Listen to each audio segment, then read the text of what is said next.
welcome to Get Social with Bond Finance. My name is Sarah Wilkins, and I'm here today with Bruce Mainwaring from Bond Finance. Hi, Bruce.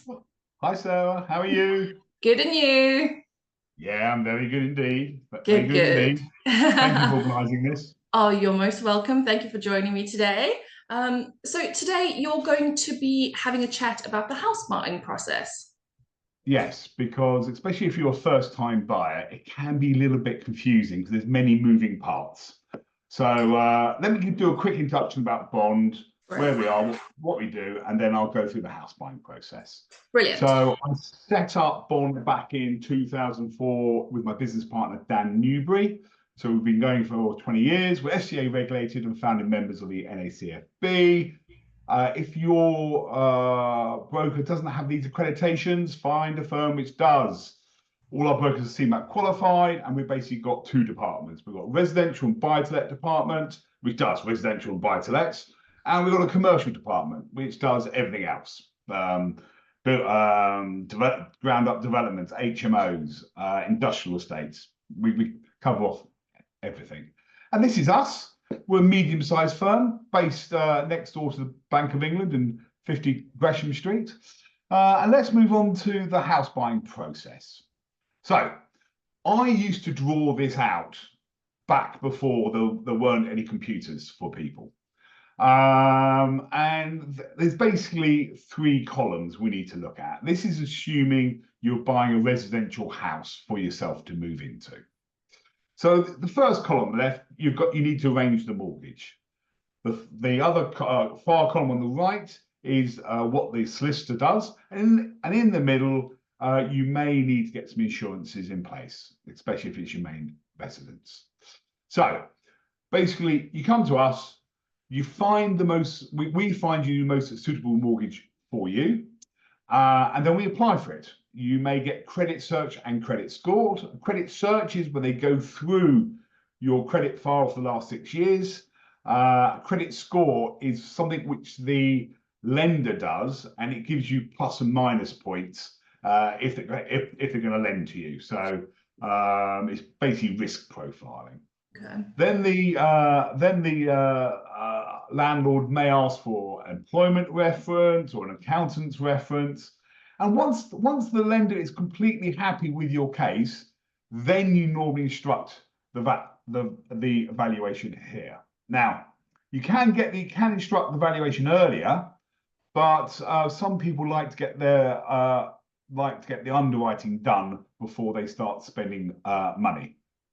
Now, over on the far side, we've got the solicitor, and once you've been fully underwritten, generally, you then instruct the local searches and the land reg.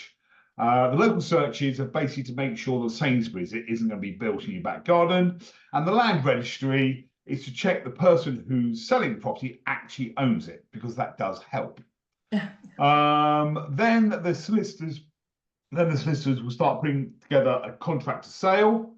And then once that's all been agreed, generally, the solicitor asks for a 10% deposit. Now, I've actually exchanged on a 3% deposit. 10% is just customary. Yeah, but it can be less, it can be more.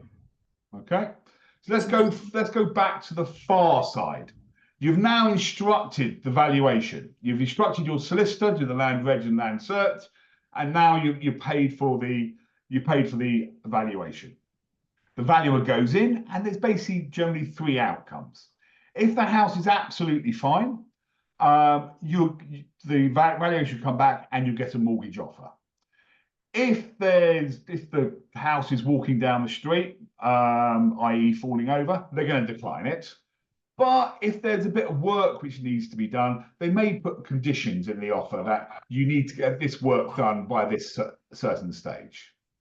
Once you've got your mortgage offer, and once the solicitor is in funds for the deposit, that's when you exchange. Now, if you're buying a freehold property, you need to organise the buildings insurance on exchange, because you're liable for that building on exchange.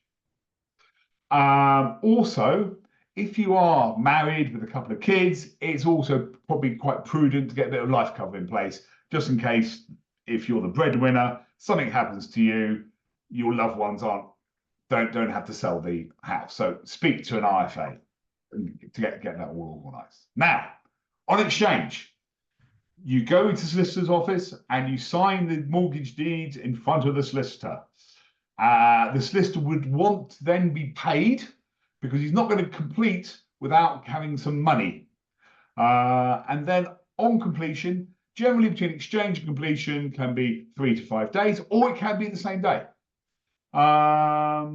The solicitor gets the balance from the lender, and if you're topping up, which is you're doing an 80% loan to value, you're putting 10% in and then another 10, he'll ask for a bit more money.